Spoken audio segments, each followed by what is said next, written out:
Many students, hope you all are well. So today we will discuss ecological succession.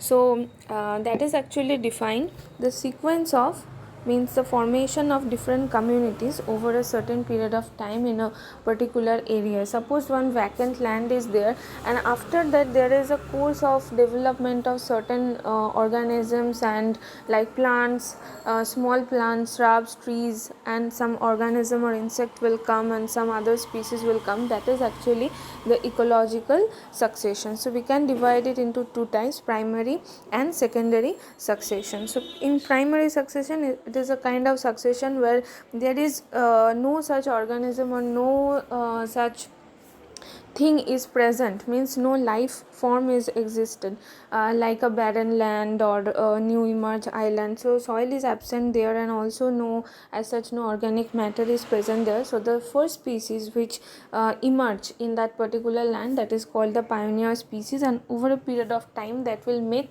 the environment quite suitable for other life forms so that they can exist. And the secondary succession, it is a kind of succession that take place after, means when there is a small existing community is present, but it is wiped out due to some climatic factor, like any flood, any climatic change, earthquake, like that. So the soil is present there, that means the organic matter is present there, that means the other life forms, if they will come, they can exist there. So we can divide it into two types, one is autogenic and the other is allogenic. So autogenic means it is an existing community, when the existing community interact with the environment and making it suitable for the next other community, and so that they can exist there, which is already replaced.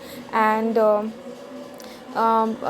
the cause of the replacement of that community by some climatic factor, and and that some climatic factor, and as the nutrients are present there, so other life forms, when they will come, they can get all the nutrients what they will need for the further development. And the allogenic one, this type take place due to some external factor which cause the existing community to be displaced by another one. So this succession brought about by some abiotic component of ecosystem, like the it can be due to volcanic eruption, landslide, soil erosion, etc.